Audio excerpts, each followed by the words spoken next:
Assalamualaikum warahmatullahi wabarakatuh. Alhamdulillahi rabbil alamin. Wassalatu wassalamu ala rasulillah nabiyyina wa sayyidina Muhammadin alladhi ursila rahmatan lil alamin. Fassalawatullahi alaihi wassalamuhu tam wa ala alihi wa sahbihi wa dhurriyyatihi wa ummatihi ila yaumiddin. أما بعد فيا عباد الله أوصي نفسي وإياكم بتقوى الله فقد فاز المتقون فلا تموتن إلا وأنتم مسلمون فقال تعالى يا أيها الذين آمنوا اتقوا الله حق تقاته ولا تموتن إلا وأنتم مسلمون عباد الله نشهد أن لا إله إلا الله وحده لا شريك له ونشهد أن محمدا عبده ورسوله الذي لا نبي بعده. Hadirin jamaah Jumat rahimani wa rahimakumullah. Mengawali ibadah Jumat ini kita bersyukur pada Allah Subhanahu wa taala di antara sekian hamba Allah yang berkehidupan dan menyatakan beriman sampai detik ini, kita yang masih diberikan kemampuan dan kekuatan untuk menunjukkan keberimanan kita kepada Allah dengan menunaikan ibadah Jumat berjamaah. Demikianlah panggilan Jumat dibuka dalam Al-Quran dengan kata iman, bahkan disebutkan dengan penamaan surahnya surah Al-Jumu'ah, surah ke-62 di ayat yang ke-9. Ya ayyuhalladzina amanu idza nudiya lis-salati min yaumil jumu'ati fas'au ila dzikrillah. Hai seluruh yang telah menyatakan dirinya beriman kepada Allah, apapun statusnya, bagaimanapun keadaan dan pekerjaannya, selama ia merasa memiliki iman dalam dirinya, maka di antara pembuktian iman itu idza nudiya lis-salati min yaumil jumu'ati, bila ada panggilan sudah terdengar untuk menunaikan ibadah Jumat, fas'au ila dzikrillah, maka dengan iman itulah ia respon panggilan Jumat dan bergegas menunaikannya untuk mengingat Allah Subhanahu wa taala. Alhamdulillah, di antara sekian orang yang menyatakan beriman, kita diberikan kekuatan untuk membuktikan keberimanan kita untuk memenuhi panggilan Jumat di hari ke-21 bulan Dzulhijjah 1445 Hijrah ini. Semoga Jumat kali ini dijadikan oleh Allah Subhanahu wa taala sebagai rangkaian Jumat terbaik dari sekian Jumat yang pernah kita tunaikan. Hadirin, terdapat satu hadis yang didokumentasikan oleh Imam Muslim bin Hajjaj dalam kitabnya Sahih Muslim nomor hadis 2664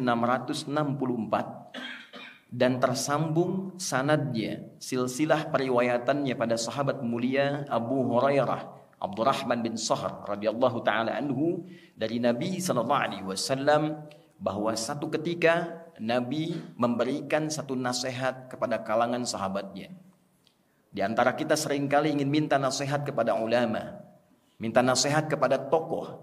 Hadis ini memberikan kesempatan kepada kita untuk mendengar langsung nasihat dari Nabi Agung Muhammad sallallahu alaihi wasallam. Di antara sekian nasihat beliau sampaikan, qala Rasulullah sallallahu alaihi wasallam, al-mu'minul qawiyyu khairun wa ahabbu ila Allah minal mu'minid dha'if wa fi kulli khair. Al-mu'minul qawiyyu, insan beriman yang kuat itu, khairun wa ahabbu ilallah, dipandang lebih baik dan lebih dicintai oleh Allah, minal mu'minid dha'if, dibandingkan dengan orang yang mengaku beriman tapi lemah. Wa fi kulli khair, dan kekuatannya ini digunakan pada beragam aspek kebaikan. Rawahu Muslim, hadis diriwayatkan oleh Imam Muslim. Hadirin, hadis ini menurut para ulama setidaknya memberikan kesan positif yang ditekankan pada 3 aspek. Kesan positif ini dikhususkan oleh Nabi sallallahu alaihi wasallam pada sifat orang beriman. Seakan ingin memberikan sebuah kesan bahwa jika ada orang mengaku beriman, maka ia tidak akan lepas dari sifat ini. Jika Anda datang ke Jumat ini dan mengatakan saya termasuk yang beriman ya Rasulullah, maka buktikan keberimanan kita dengan setidaknya memenuhi sifat yang diterangkan oleh Nabi SAW dalam hadis berikut ini. Satu aspek pertama disebutkan oleh para ulama yang dimaksud insan beriman yang kuat itu yang paling pokok adalah kekuatan spiritualnya, kekuatan imannya. Kuat fisik bagus, kuat intelektual bagus, tapi dasar yang paling pokok adalah kekuatan spiritualnya, kekuatan imannya. Yang dengan iman itulah kemudian melahirkan satu buah yang disebut takwa, dan takwa itulah akumulasi semua sifat kebaikan yang melekat pada diri dan jiwa manusia. Jujur itu sifat, sabar sifat, rendah hati sifat, penyayang sifat. Akumulasi seluruh sifat itu dalam bahasa Al-Quran, bahkan di standar bahasa Arab sekarang disebut dengan takwa namanya. Sumber takwa dasarnya ada pada iman. Untuk itulah ketika Al-Quran membuka pertama kali kata takwa, disandingkannya dengan kata iman.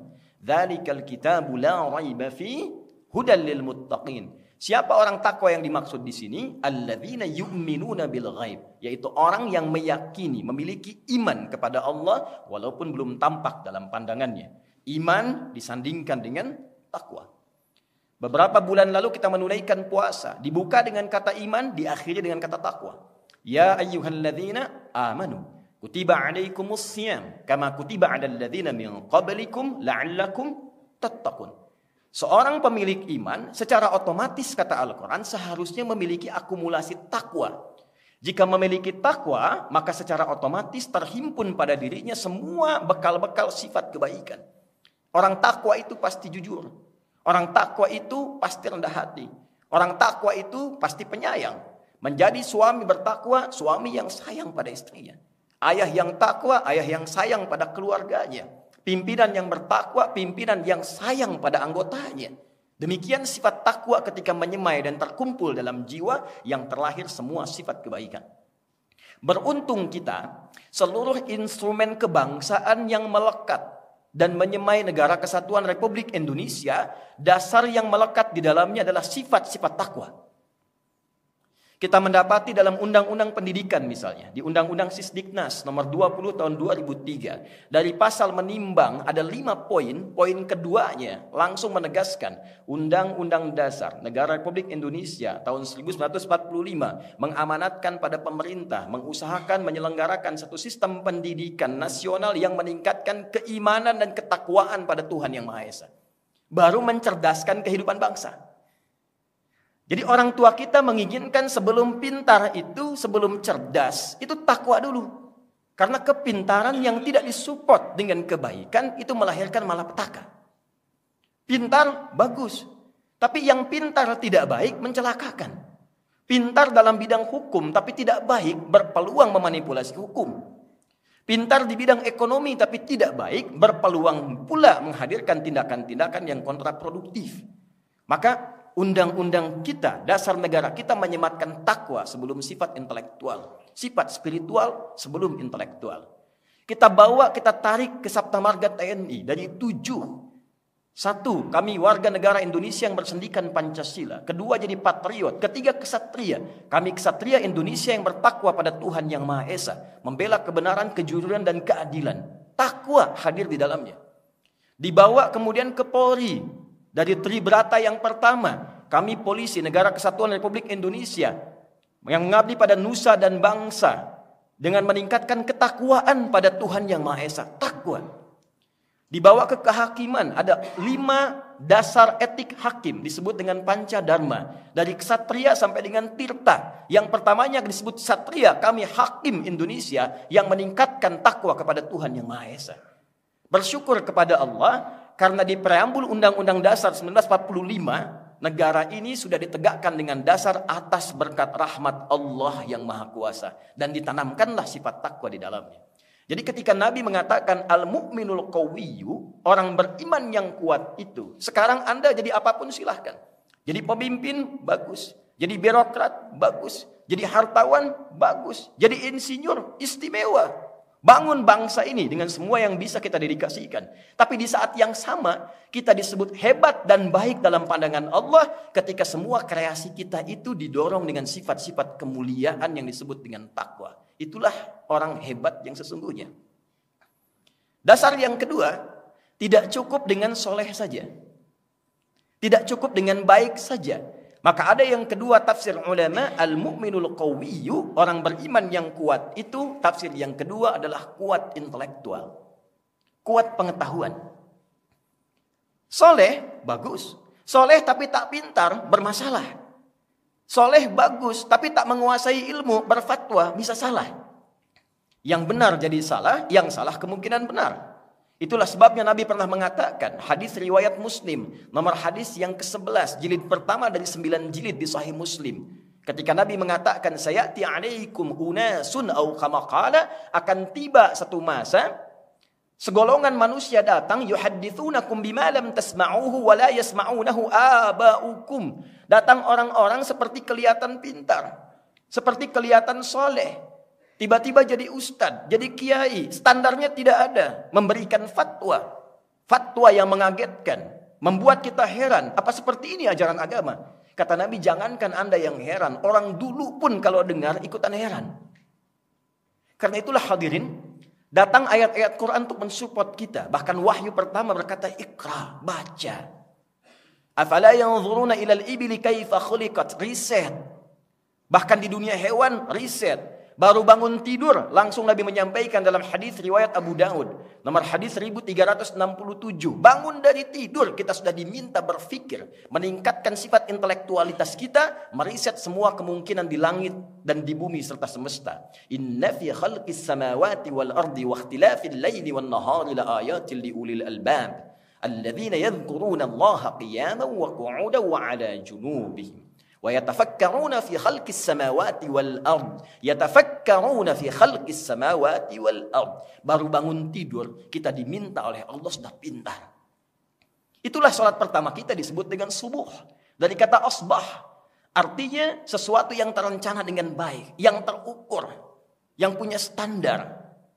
Sebelum kita mengerjakan tugas, bangun, siapkan mau kerjakan apa hari ini, rencananya apa, planningnya apa. Jangan sampai ada orang beriman ditanya jam 7 di mana, saya belum tahu. Jam 12 mengerjakan apa, saya belum paham. Anda bangun dari tidur, sudah punya rencana, datang kepada Allah lewat sholat subuh, minta dimudahkan urusannya. Dilancarkan pekerjaannya. Itulah kekuatan spiritual dan kekuatan intelektual. Anda soleh, bagus. Anda pintar, istimewa. Tapi fisiknya tidak kuat, tidak banyak yang bisa kita dedikasikan. Karena itu pada bagian yang ketiga adalah kekuatan jasmani. Kekuatan fisikal. Bagus dari dalam spiritual, bagus secara intelektual, dan kuat secara fisikal. Itulah sebabnya kita temukan kisah-kisah Nabi pun berolahraga. Nabi bahkan bergulat. Nabi kadang-kadang balap lari dengan istrinya.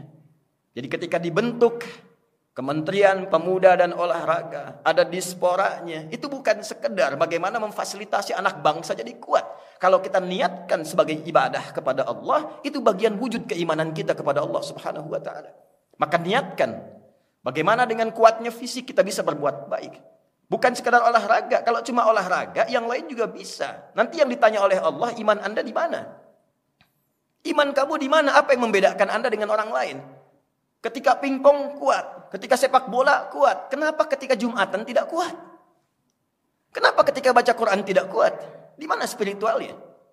Kalau cuma olahraga saja, olah fisik saja, setiap orang bisa melakukan. Tapi yang dibutuhkan olah rasa, olah karya, olahraga. Sehingga kita bisa kerja cerdas, kerja keras, dan kerja ikhlas dalam kehidupan kita. Itulah satu hadis yang diingatkan oleh Nabi SAW. Semoga hadis ini memberikan motivasi lebih kepada kita yang hadir khususnya di Jumat ini untuk semakin menjadi hamba yang paripurna, kuat spiritualnya, kuat intelektualnya, dan kuat secara fisikalnya. Barakallahu li wa lakum fil Qur'anil azim wa nafa'ni wa iyyakum bima fihi minal ayati wa dzikril hakim wa taqabbala minni wa minkum tilawatahu innahu huwas sami'ul alim. Ud'ullaha yastajib lana wa lakum jami'an.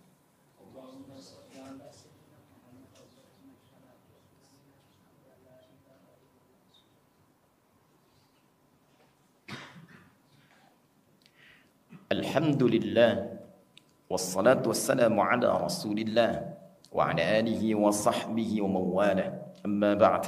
فيا عباد الله أوصي نفسي وإياكم بتقوى الله فقد فاز المتقون فلا تموتن إلا وأنتم مسلمون نشهد أن لا إله إلا الله وحده لا شريك له ونشهد أن محمدا عبده ورسوله الذي لا نبي بعده فقال تعالى إن الله وملائكته يصلون على النبي يا أيها الذين آمنوا صلوا عليه وسلموا تسليما. Hadirin, untuk menutup khutbah ini, mari kita bersama menyempurnakan dengan berdoa kepada Allah Subhanahu wa taala dengan hati yang khusyuk, jiwa yang lapang. Semoga doa kita dikabulkan oleh Allah dan menjadikan setidaknya kita mampu memahami dan mengamalkan materi Jumat yang kita dapatkan di hari ini. Jumat bukan Anda datang, duduk, mengantuk, kadang tertidur, lantas sholat 2 rakaat dan pulang. Bukan. Jumat duduk. Kenali siapa yang duduk, bangun sinergi di antara yang duduk, dan bawa solusi dari pencerahan yang didapatkan saat kita duduk. Untuk itu mari kita bermohon pada Allah, semoga doa ini dikabulkan oleh Allah Subhanahu wa taala. Allahumma nahmaduka hamdan syakirin, hamdan da'imin, hamdan yuwafi ni'amahu wa yukafi'u mazidah. Ya Rabbana lakal hamdu wa lakal syukru kama yanbaghi li jalali wajhikal karim wa li 'azimi sultanik. Allahumma salli wa sallim wa barik ala habibikal karim rasulikal mustafa al-amin sayyidina wa sayyidina Muhammadin wa ala alihi wa sahbihi ajma'in. Rabbana inna nas'aluka bi asma'ikal husna wa sifatikal 'ula. Ya Allah, kami bermohon kepadamu dengan segenap kemuliaan dan keutamaan yang melekat pada nama-namamu yang mulia. Ya Al-Ghafirul Ghafarul Ghafurur Rahim, la tada' lana fi maqamina hadza dhanban illa ghafartah. Ya Allah yang Maha Pengampun seluruh jenis dosa, mohon jangan biarkan setiap hamba yang berada di Jumat ini yang datang dengan dosa kecuali Engkau gugurkan seluruh dosa-dosanya. Wala hamman illa farajtah. Jika ada yang datang ke Jumat ini dengan kegelisahan dalam hatinya, jangan biarkan dia meninggalkan Jumat ini kecuali Engkau telah tenangkan dan damaikan keadaan jiwanya. Wala asiran illa yasartah. Ya Allah, dari sekian yang datang Jumat, Engkau yang Maha mengetahui, boleh jadi ada yang datang membawa kesulitan dalam hidupnya, maka mohon dengan keikhlasan Jumatnya hilangkan dan mudahkan seluruh kesulitan hidupnya. Allahumma ya arhamar rahimin, ihfadna wahfad biladana Indonesia al-mahbubah waj'alha baldatan thayyibatan wa anta tardaha. Ya Allah, mohon berkahi negeri kami, jaga Indonesia ini dan berikan kami kemampuan untuk bisa memakmurkan negeri ini sehingga menjadi negeri yang Engkau cintai dan Engkau ridai. Allahumma ihfad umara'aha waj'alhum udala. Ya Allah, mohon berikan hidayah kepada para pemimpin di negeri ini, yang dengan itu mereka bisa bijak memberikan berbagai putusan dan meringankan hisab mereka saat kembali kepadamu ya arhamar rahimin. Allahumma rzuq ya Allah, warzuq fi qulubina al-hubba li ikhwanina Indonesiyin minal umara wa syu'ab. Ya Allah, tanamkan rasa cinta dalam diri kami untuk mencintai seluruh bagian lapis penduduk di negeri Indonesia yang kami cintai ini. Jauhkan kami dari perpecahan, satukan kami dalam kebaikan, tanamkan sifat saling mendoakan dari kami rakyat kepada pemimpin, pemimpin kepada rakyat, kepada kami seluruhnya untuk membangun negeri ini. Allahumma hafadh ya Allah ulama'ana waj'alhum mukhlasin lakaddin. Ya Allah, mohon jaga dan cintai para ulama kami. Cerahkan hati mereka untuk menyatukan umat yang berkemajuan dan jauhkan dari perpecahan ya arhamar rahimin. Allahumma barik ya Allah hadzal makan wa barik kula man amila fi wa barik man assasah ya Allah waj'alhu makanan mubarakan. Ya Allah, jadikan masjid dan seluruh tempat di area diaspora ini sebagai tempat yang Engkau berkahi. Jangan biarkan ada satu tapak pun di tempat ini kecuali Engkau berikan nilai-nilai kebaikan di dalamnya yang menjadikan amal soleh dengan kebanggaan dibawa pulang menghadap-Mu ya arhamar rahimin. Allahumma rabbana atina fid dunya hasanah wa fil akhirati hasanah wa qina adzabannar bifadlika subhana rabbika rabbil izzati amma yasifun wa salamun alal mursalin walhamdulillahi rabbil alamin. Ibadallah, aqimus shalah yarhamukumullah.